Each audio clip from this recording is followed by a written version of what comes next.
Hazel Coleman's heart stuttered as Jackson Reed, her boss and owner of Reed Enterprises, leaned closer across the candlelit table. The exclusive rooftop restaurant overlooking Manhattan twinkled with city lights that reflected in his steely blue eyes. His voice dropped to a whisper that sent shivers down her spine. "Pretend you're my wife tonight," he said, his confident tone leaving no room for argument. "Just for this dinner. But I have only one rule that you must follow, and it's non-negotiable." Hazel's mouth went dry. 3 hours ago, she'd been hunched over spreadsheets in her cubicle, preparing for tomorrow's board presentation. Now she sat in a designer dress Jackson had somehow procured in her exact size, wearing jewelry worth more than her annual salary, across from New York's most eligible bachelor, a man worth billions who rarely took no for an answer.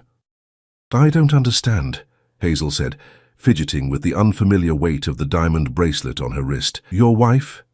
"Mr. Reed, I'm your financial analyst, not an actress." His expression remained unreadable as he sipped his whiskey. "My grandfather's business partners are arriving in 5 minutes. They're old-fashioned Japanese businessmen who believe family enterprises should be run by family men. I've been trying to secure this deal for 2 years." He leaned forward. "If they think I'm a devoted husband, it'll seal the partnership worth hundreds of millions." Hazel took a deep breath.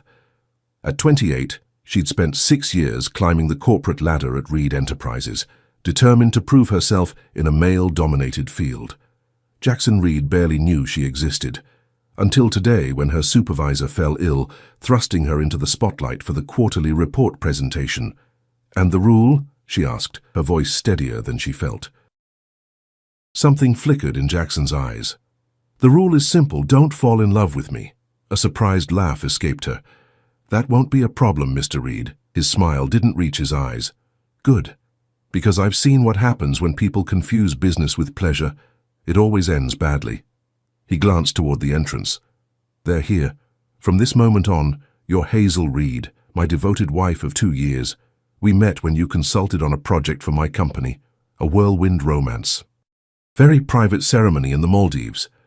Before Hazel could process the absurdity of the situation, Jackson was standing, greeting 3 distinguished Japanese businessmen. His hand found the small of her back, guiding her forward. His touch was firm, possessive, a perfect act for their audience. "Gentlemen, I'd like you to meet my wife, Hazel."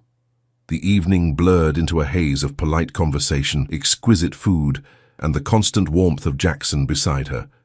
He played his role flawlessly, the attentive husband, occasionally touching her hand, sharing private smiles, telling the story of their fictional first date with such vivid detail that Hazel almost believed it herself. Most surprising was how easily Hazel slipped into her role. Perhaps it was her business degree, or perhaps it was the way Jackson looked at her, as if she truly mattered. Whatever it was, by dessert, she found herself leaning into his shoulder, laughing genuinely at his jokes and feeling a dangerous warmth spreading through her chest whenever their eyes met. The Japanese businessman seemed thoroughly charmed, especially Mr. Tanaka, the eldest of the group, who raised his glass in a toast to partnerships, both business and personal. May they both flourish with trust and loyalty. After dinner, the businessmen departed, leaving Hazel and Jackson alone on the rooftop. The act should have ended there, but Jackson's hand remained on hers, his thumb tracing idle patterns across her skin. "That went better than I could have hoped," he said quietly. "You were remarkable, Hazel." "Thank you," she replied, suddenly awkward now that their audience was gone. "I should go. It's late, and I have the board presentation tomorrow." Jackson nodded, but made no move to release her hand. "About that presentation, I'd like you to lead it. Your work on the quarterly report impressed me. You see patterns others miss." Hazel blinked in surprise. "That's my supervisor's responsibility. He'll be back tomorrow." "I'm making it your responsibility," Jackson said firmly. "I recognize talent when I see it." The car ride to her apartment was silent, the air between them charged with unspoken tension. When they arrived, Jackson walked her to the door of her modest building, a stark contrast to his penthouse lifestyle. "Tomorrow morning, 8 a.m. sharp. My office to prepare for the board," he said. Then, unexpectedly, he leaned down and brushed his lips against her cheek. A performance for no audience. "Good night, Mrs. Reed." Hazel watched him walk away, her cheek burning where his lips had touched. The rule echoed in her mind. Don't fall in love with me. It wasn't until she was inside her apartment that she discovered the envelope in her purse. Inside was a bonus check with more zeros than she'd ever seen, along with a handwritten note: "For services rendered, the jewelry is yours to keep as well. J.R." The warm feeling that had been building all evening crystallized into ice. Of course. To Jackson Reed, everything and everyone had a price tag. This was a business transaction, nothing more. Hazel tossed the check onto her coffee table and sank onto her sofa. She should feel grateful for the opportunity, the bonus, the chance to advance her career. Instead, she felt hollow. What Hazel didn't know was that across town, in his penthouse overlooking Central Park, Jackson Reed stood at his floor-to-ceiling windows, whiskey in hand, unable to shake the image of his pretend wife from his mind. The rule he'd given her was one he'd always lived by himself, a rule born from the painful lessons of his past, a rule he was suddenly finding difficult to remember. The next morning, Hazel arrived at Reed Enterprises headquarters at precisely 7:45 a.m. Power suit on, hair perfectly styled, the diamond bracelet conspicuously absent from her wrist. She'd left all the jewelry in a box on her kitchen counter, a silent statement that some things weren't for sale. As the elevator climbed to the executive floor, her stomach knotted with nerves. Last night had been a fantasy, a strange, unsettling masquerade. Today was reality, and in reality, she was just Hazel Coleman, financial analyst, who had a job to do and a career to build. Nothing more. The elevator doors opened directly into Jackson Reed's private reception area, and Hazel froze.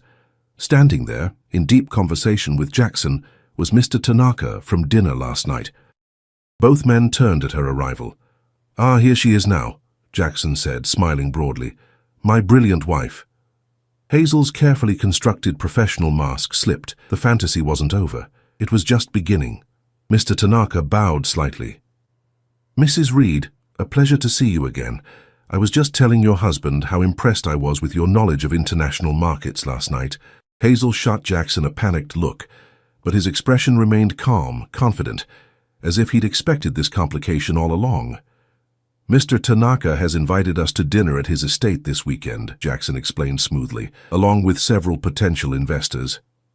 Hazel began, but Jackson cut her off with a gentle touch to her arm.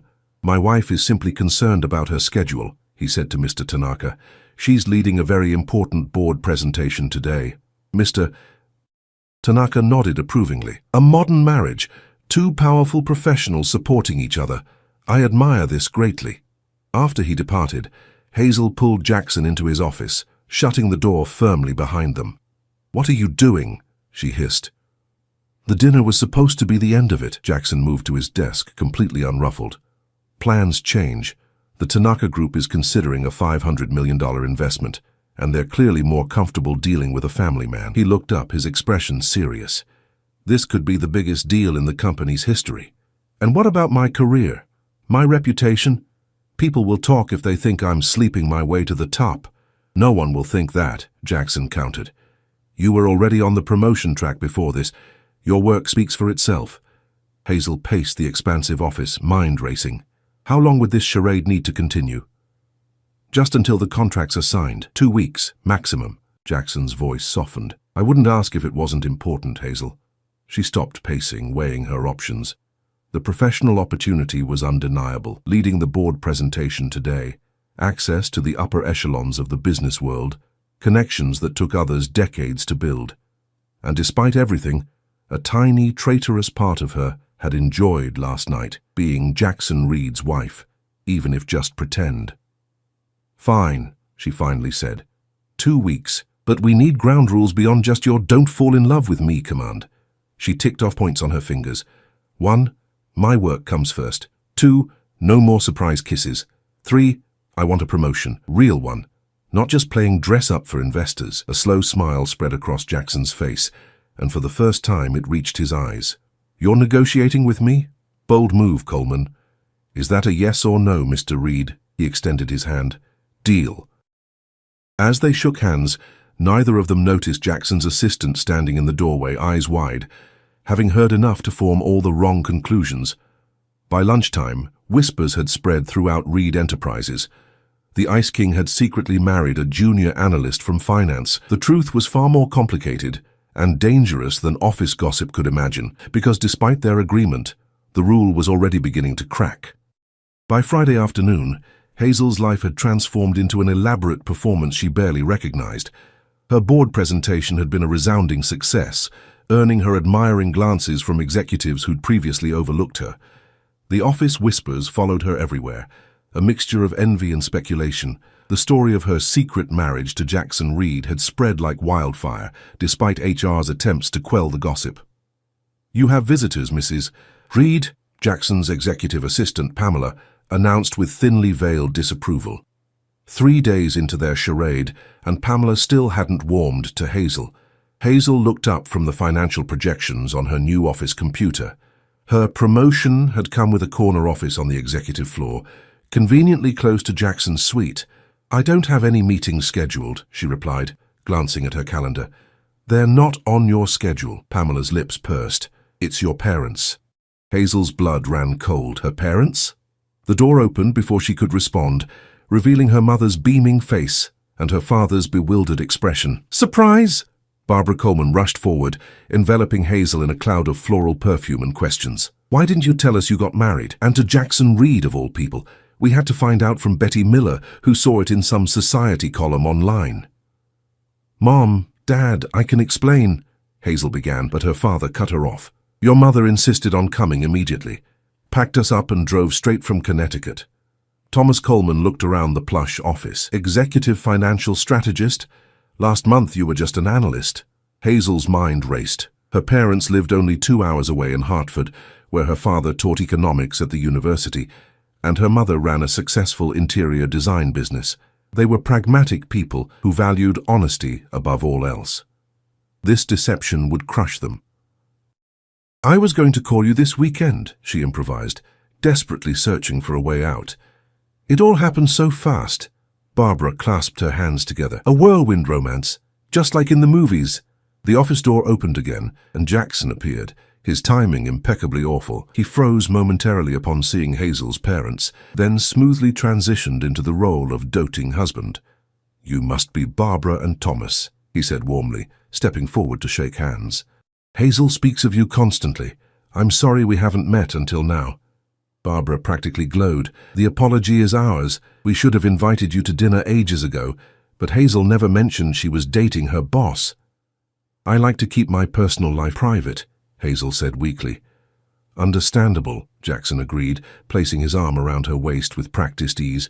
"We wanted to enjoy our newlywed bubble before making announcements." Thomas narrowed his eyes, his professor's gaze scrutinizing. "Pretty unusual to keep a marriage secret from your own parents." An uncomfortable silence fell. Hazel could feel her carefully constructed world beginning to crumble. "Actually," Jackson said, his voice taking on an unexpected vulnerability, "that was my fault. My last relationship ended, painfully, when the media attention became too intense. I wanted to protect Hazel from that scrutiny for as long as possible." The sincerity in his voice surprised Hazel. She knew Jackson's engagement to socialite Victoria Huntington had ended badly 3 years ago, but he never discussed it. His pain seemed genuine. Thomas's expression softened slightly. "I suppose I can understand that. The media can be vultures." "Why don't we all have dinner tonight?" Barbara suggested brightly. "We're staying at the Plaza. We could celebrate properly." Hazel shot Jackson a panicked look, but he was already agreeing enthusiastically. "We'd be delighted." 7 o'clock? After her parents left, Hazel collapsed into her chair. "This is spiraling out of control." Jackson perched on the edge of her desk. "It's one dinner. They seem lovely." "They are lovely," Hazel snapped, "which is why I hate lying to them. And what happens when our marriage conveniently ends after your business deal?" A shadow crossed Jackson's face. "We'll cross that bridge when we come to it." He stood to leave, then hesitated. "By the way, the story about Victoria was true. The press hounded her until she fled to Europe." Hazel's anger deflated slightly. "I'm sorry, that must have been difficult." "Ancient history," he said dismissively, but something in his eyes told a different story. "Wear the blue dress tonight. It matches your eyes." Dinner with her parents proved surprisingly enjoyable. Jackson charmed them effortlessly, sharing stories of his humble beginnings in Seattle before building Reed Enterprises from scratch. Hazel had never heard these details before. His father's death when Jackson was 16, working 3 jobs to support his mother through her illness, building his first tech startup from a garage. "You never told me any of this," Hazel said quietly, while her parents were distracted by dessert menus. Jackson's eyes met hers. "You never asked." Something shifted between them in that moment, a glimpse behind the billionaire facade to the self-made man beneath. Hazel found herself genuinely laughing at his jokes, leaning into his touch without thinking. The lines between pretense and reality blurred dangerously. "Well," Barbara declared as they finished their coffee, "I can see why you fell for him, Hazel, though I'm still hurt you didn't include us in your wedding." Guilt twisted in Hazel's stomach. "It was very small, Mom." "We're planning a proper reception," Jackson interjected smoothly. "Once the Tanaka deal is finalized, you'll be our guests of honor." Thomas raised an eyebrow. "The Tanaka deal, the Japanese investment group." Hazel had forgotten her father's extensive knowledge of international economics. "Yes, Jackson's been working on it for months."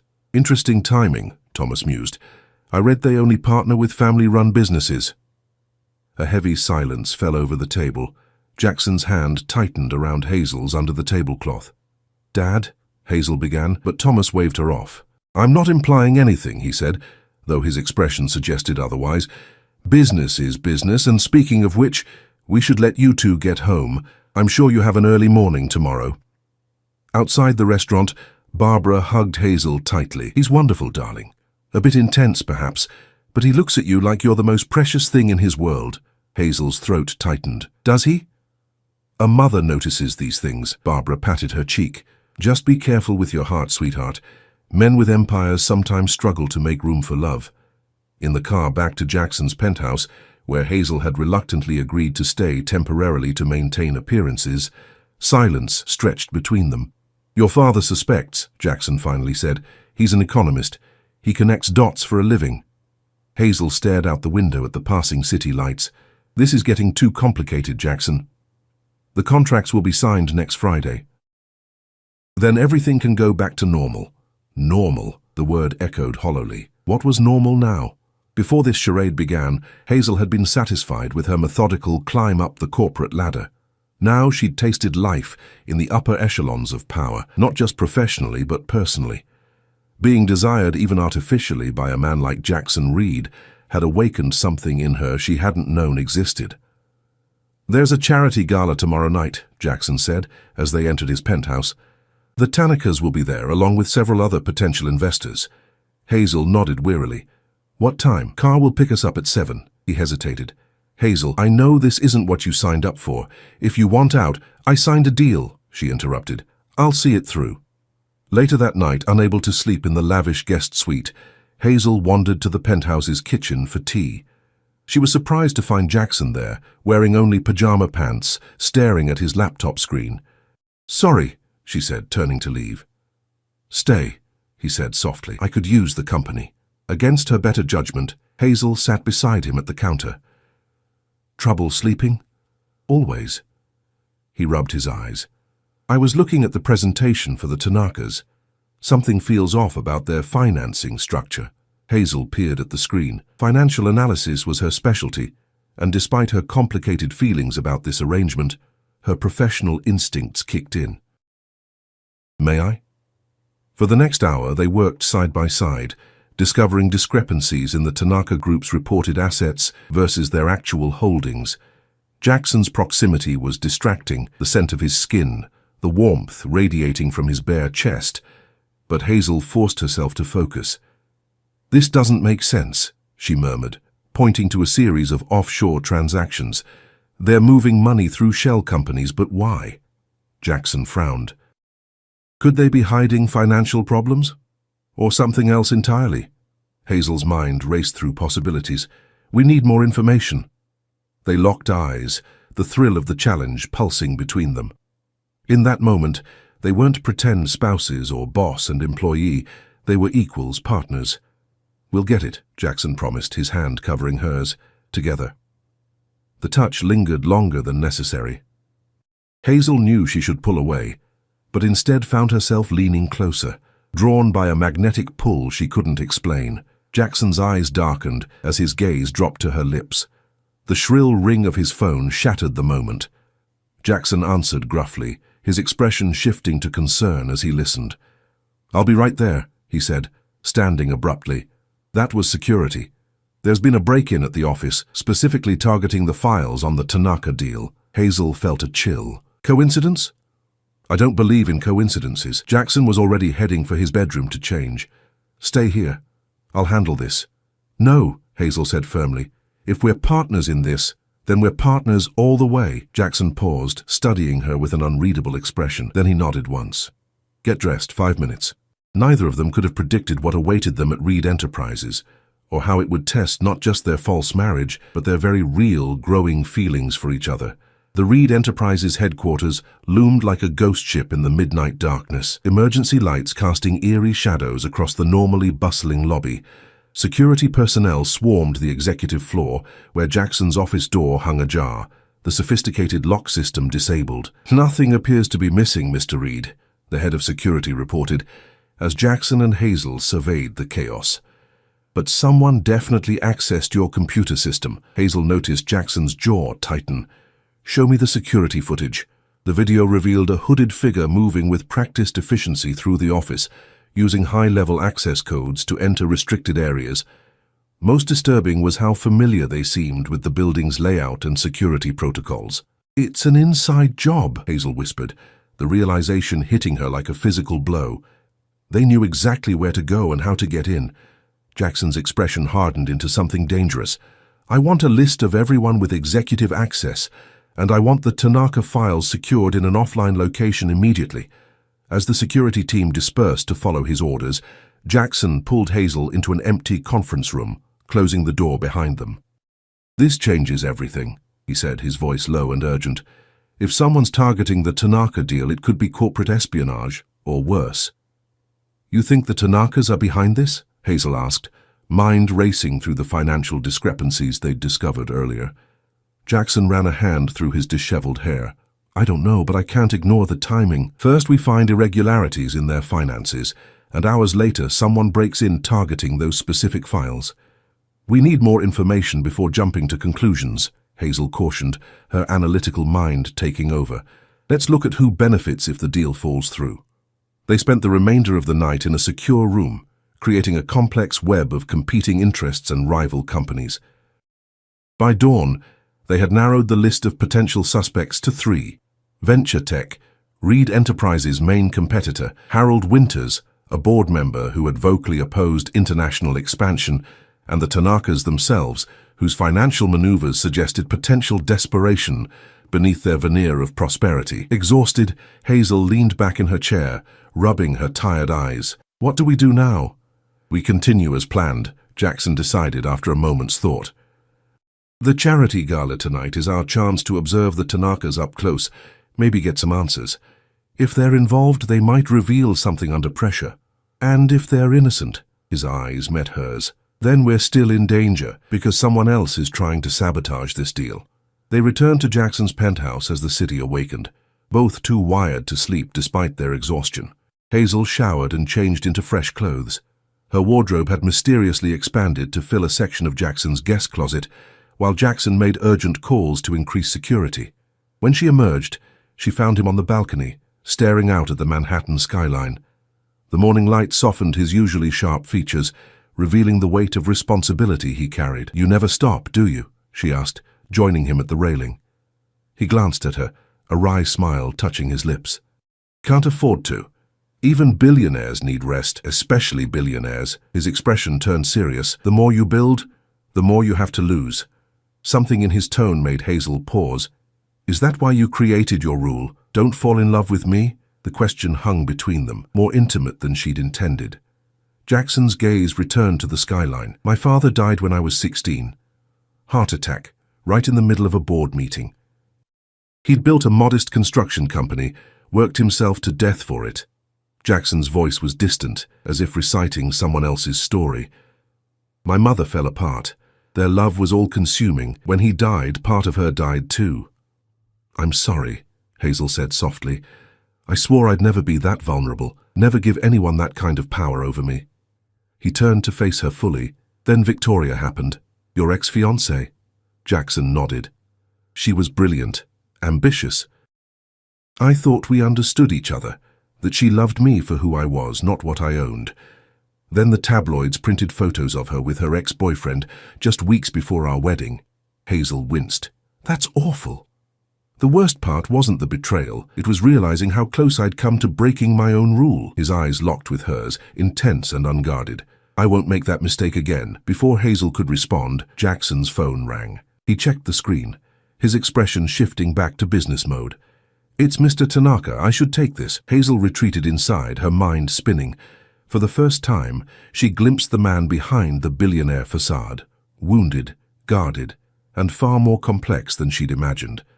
The rule that had seemed so arrogant now revealed itself as armor, protecting a heart that had been broken too many times. And despite her best intentions, Hazel Coleman was starting to care. Hours later, as they prepared for the charity gala, an uncomfortable tension lingered between them. Jackson had been distant since their morning conversation, burying himself in work, while Hazel coordinated with security to discreetly investigate the break-in. You look beautiful, Jackson said as Hazel emerged from the guest room in a shimmering silver gown. Thank you. She smoothed the fabric nervously. What's our plan for tonight? Mr. Tanaka seemed genuinely concerned about the break-in when I spoke with him. Either he's an excellent actor, or he's not involved. Jackson adjusted his bow tie. His son, Kenji, will be attending tonight. He's been overseeing their international investments, including our deal. I'll see what I can learn from him, Hazel offered. People tend to underestimate women in evening gowns. Jackson's lips curved into a genuine smile. Not if they have any sense. The charity gala was held at the Metropolitan Museum of Art. The historic building transformed into a glittering wonderland of champagne fountains and ice sculptures. New York's elite mingled beneath priceless artworks, their jewelry rivaling the exhibits in splendor. Hazel felt eyes on them the moment they entered, Jackson's hand possessively at the small of her back. Being Mrs. Reed meant being the focus of attention, some curious, some envious, some calculating. Jackson, there you are, called a silver-haired man Hazel recognized as Harold Winters, the board member who opposed the Tanaka deal. And this must be the bride we've all heard about. His smile didn't reach his eyes as he kissed Hazel's hand. Quite the whirlwind romance from what I hear. When you know, you know, Jackson replied smoothly, drawing Hazel closer. Indeed. Winters' gaze sharpened. I was surprised to hear about the office break-in. Anything missing? Nothing important, Jackson lied. Just a random incident. Curious timing with the Tanaka contracts nearly ready. Winters swirled his champagne. Speaking of which, I hear there are some irregularities in their financing. Hazel felt Jackson tense beside her. How could Winters know about the discrepancies they'd only discovered last night? Everything's proceeding as planned, Jackson replied neutrally. If you'll excuse us, I see the Tanakas have arrived. As they moved away, Hazel whispered, he knows about the financial issues, which means either he's behind the break-in or our security has more leaks than I thought. Jackson's expression was grim. Stay close tonight. I don't trust anyone here.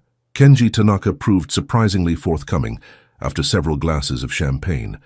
Younger than his father, with Western education and perfect English, he spoke candidly about their family business. Father is traditional, but I've been pushing for modernization, he confided to Hazel, while Jackson was momentarily detained by investors. This deal with Reed Enterprises is crucial for our future. Why is that? Hazel asked innocently, sipping her champagne. Kenji hesitated, then leaned closer.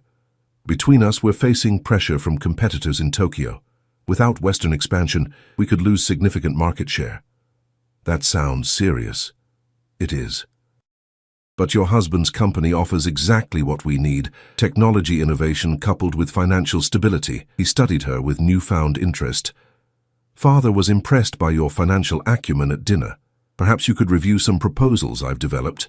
I'd be happy to, Hazel replied, seeing an opportunity. When were you thinking? Tomorrow morning. I could bring them to your office. Before Hazel could respond, a commotion erupted across the ballroom.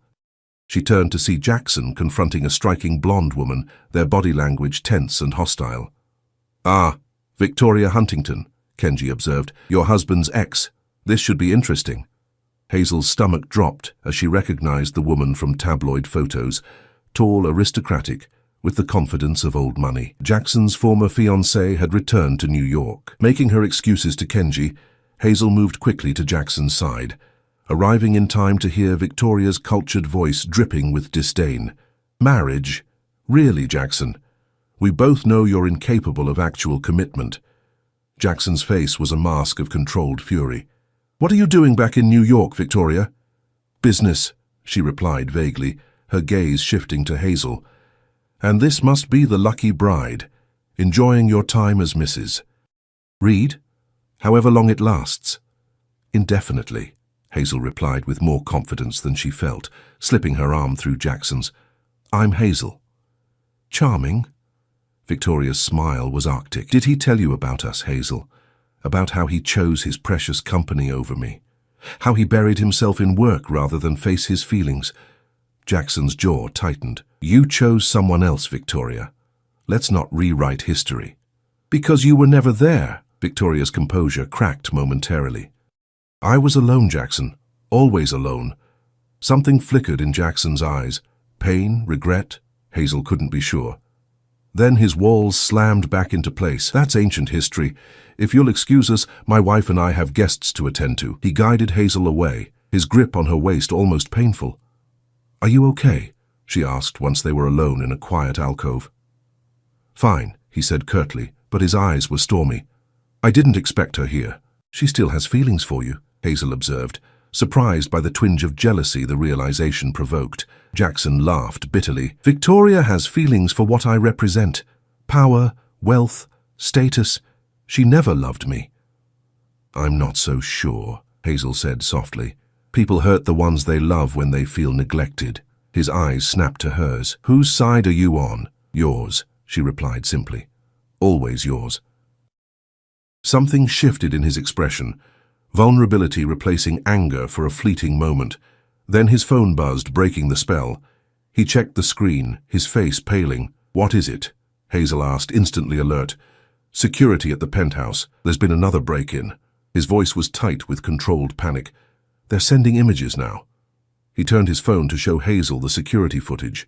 The intruder wore the same hooded disguise as before, but this time they'd left something behind. Spread across Jackson's bed were dozens of photographs of Hazel, at her apartment, at the office, even at dinner with her parents. Across the images, a message was spelled out in cut-out letters. "The marriage is fake. The danger is real." "We need to leave. Now," Jackson said, already guiding Hazel toward the exit. "Jackson, wait. Who would do this? How do they know about our arrangement?" His expression was grimmer than she'd ever seen it. "I don't know. But they're not just after the Tanaka deal anymore. They're after you." As they rushed toward the exit, neither noticed Victoria watching them intently from across the room, phone in hand, a calculating smile playing on her perfect lips. The safe house was a luxury apartment in Brooklyn Heights, unmarked, unregistered, and unknown to anyone but Jackson and his most trusted security team. As dawn broke over the Manhattan skyline, visible through bulletproof windows, Hazel paced the living room, anxiety coursing through her veins. "I should call my parents," she said, breaking the tense silence. "They'll worry if they see anything on the news." Jackson looked up from his laptop, eyes shadowed from a sleepless night. "Use this," he said, handing her a secure phone. "No more than 2 minutes. Don't tell them where we are." The conversation with her mother was brief and carefully worded. Yes, she was safe. No, she couldn't explain right now. Yes, Jackson was taking care of everything. When she hung up, Hazel found Jackson watching her intently. "What?" she asked, suddenly self-conscious. "You protected me," he said quietly. "You could have told them everything, that our marriage is a sham, that I've put you in danger, but you didn't." Hazel hadn't considered betraying him, not even for a moment. The realization unsettled her. "We're in this together now," she said simply. His expression softened. "We need to talk about what happens next. My security team found surveillance equipment in both the office and the penthouse. Professional grade. Whoever's behind this has been watching us for days." Hazel sank onto the couch beside him, the implications making her dizzy. So they know everything about the fake marriage, the Tanaka deal, and they're using it against us. Jackson ran a hand through his disheveled hair. The question is, who stands to gain the most from sabotaging both the deal and my reputation? We have 3 suspects, Hazel said, slipping into analyst mode to calm her nerves. Harold Winters, who opposes the deal and knew about the financial irregularities. Venture Tech, your biggest competitor, and now Victoria, who has both motive and opportunity. Don't forget the Tanakas themselves, Jackson added grimly. The discrepancies in their financials could indicate desperation. Perhaps they're planning to take Reed Enterprises' intellectual property and run. Hazel shook her head. That doesn't explain the photos of me or the warning. This feels personal. Everything in business is personal, Jackson said with unexpected bitterness. Especially revenge. A notification pinged on his laptop. Jackson's expression darkened as he read the screen. The break-ins have leaked to the press. The New York Times is running a story suggesting corporate espionage related to the Tanaka deal. He scrolled further, his face paling, and page 6 has photos of us fleeing the gala, with speculation about trouble in paradise for New York's most secretive power couple. Hazel's stomach churned. This is spiraling out of control. I'm ending it, Jackson said decisively, closing his laptop. I'm calling off the Tanaka deal. What? Hazel stared at him in disbelief. You can't. You've worked on this for 2 years. It's not worth your safety. His voice was steel, his decision clearly made. I'll issue a statement citing security concerns, protect our intellectual property, and take the financial hit. The intensity of his gaze made Hazel's heart stutter. This wasn't the calculating businessman speaking. This was a man protecting someone he cared about. The realization hit her like a physical blow. You'd sacrifice the deal for me. Something vulnerable flashed in Jackson's eyes. Some things matter more than business, Hazel. The air between them crackled with unspoken emotion. Hazel found herself leaning toward him, drawn by a force beyond rational thought. Jackson's hand came up to cradle her face, his touch feather-light, questioning. The shrill ring of the secure phone shattered the moment. Jackson answered, his expression quickly shifting to confusion, then alarm. When? He demanded, standing abruptly. Send everything to my secure server. He hung up, turning to Hazel with renewed urgency. That was my head of cybersecurity. They've traced the surveillance equipment purchases to a shell company registered to Harold Winters. Winters? Hazel's mind raced. The board member who opposed the Tanaka deal? And who's been trying to force me out for years? Jackson was already typing furiously on his laptop. He's been accumulating Reed Enterprises stock through dummy corporations. If the Tanaka deal fails and our stock plummets, he could stage a takeover, Hazel finished, the pieces clicking into place. But why target me specifically? Jackson's expression darkened. Because you're my perceived weakness. Winters has always believed emotions cloud business judgment. He looked up, a dangerous gleam in his eyes. He's about to learn how wrong he is. For the next hour, they worked side by side, Hazel's financial expertise complementing Jackson's strategic mind, as they developed a counter-move that would protect both the company and themselves. Their plan was daring, requiring perfect timing and complete trust, neither of which seemed in short supply between them anymore. There's just one problem, Hazel said as they finalized the details. This plan depends on our marriage being real. At least legally, otherwise the stockholder protections won't apply. Jackson's gaze met hers, steady and certain. Then let's make it real. Hazel's heart stopped. What? Not permanently, he clarified quickly.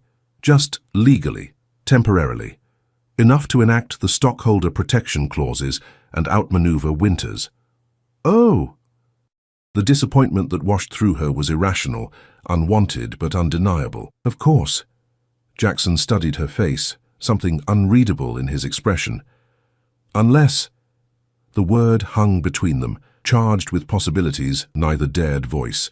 Before Hazel could respond, Jackson's phone rang again, Kenji Tanaka requesting an urgent meeting.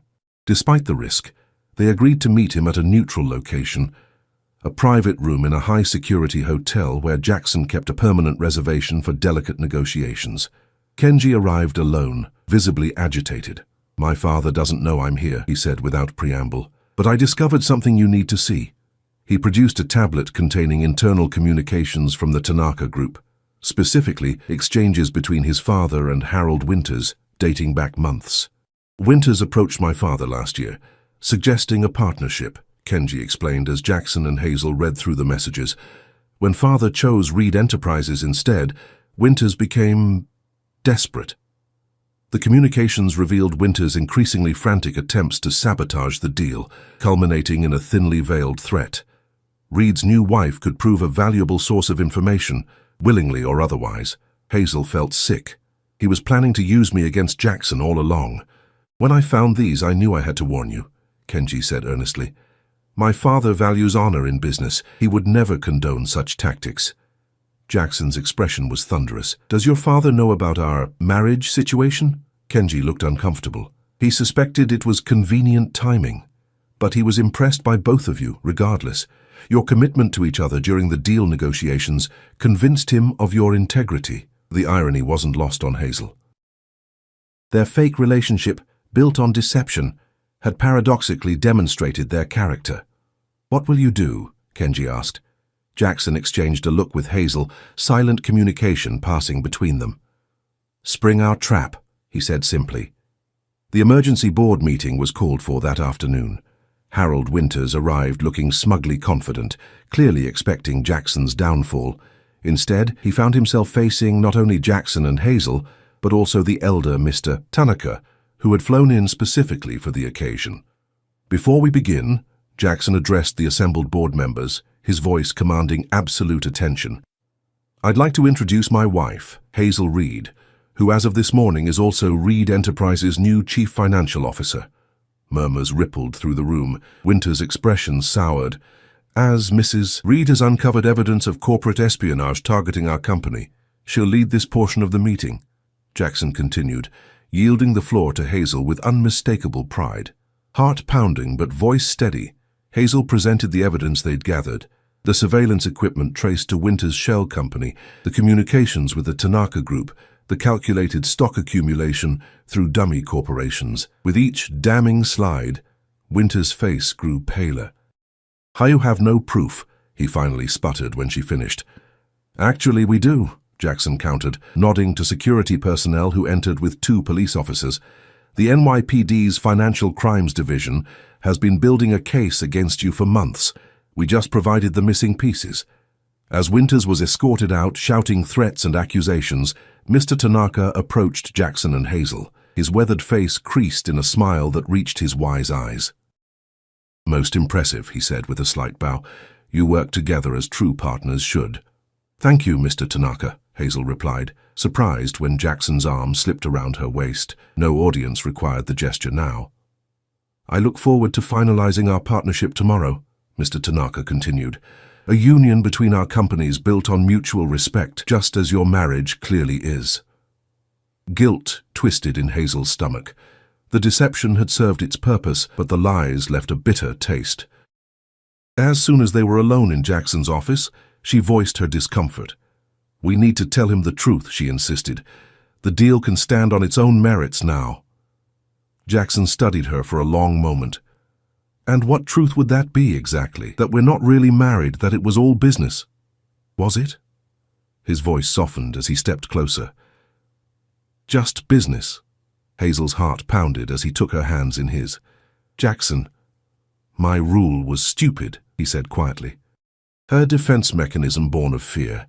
Because the truth is, Hazel Coleman, I've been falling for you since you stood in my office, arguing for a promotion while accepting a fake marriage proposal. A startled laugh escaped her. That's not very romantic.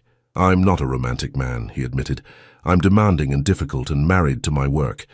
But these past 2 weeks have shown me what could be possible with the right partner. His eyes held hers, vulnerable and honest in a way she'd never seen before. If you'll have me. What about your rule? She whispered, hardly daring to believe this was real. A smile touched his lips. Some rules are meant to be broken.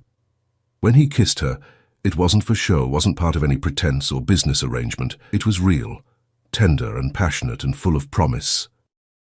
6 months later, Hazel stood on the balcony of their Maldives villa, watching the sunset paint the ocean in fiery hues. The Tanaka deal had transformed Reed Enterprises, And under Hazel's financial leadership, the company had expanded into new markets with unprecedented success.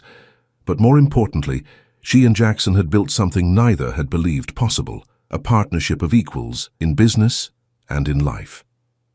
"Penny for your thoughts, Mrs. Reed," Jackson asked, joining her at the railing. Hazel smiled at the gold band on her finger, a symbol of their real wedding 3 months ago, intimate and genuine with her parents beaming in the front row. "I was just thinking about your rule," she teased, turning in his arms. "Don't fall in love with me." "Worst rule ever," he murmured against her lips. Completely unenforceable. As the sun dipped below the horizon, Hazel reflected on the strange, twisted path that had led them here, a pretend marriage that had revealed their true selves, a business arrangement that had opened their hearts, and a simple rule meant to protect that had ultimately been the key to their happiness when broken. Some risks, Hazel had learned, were absolutely worth taking.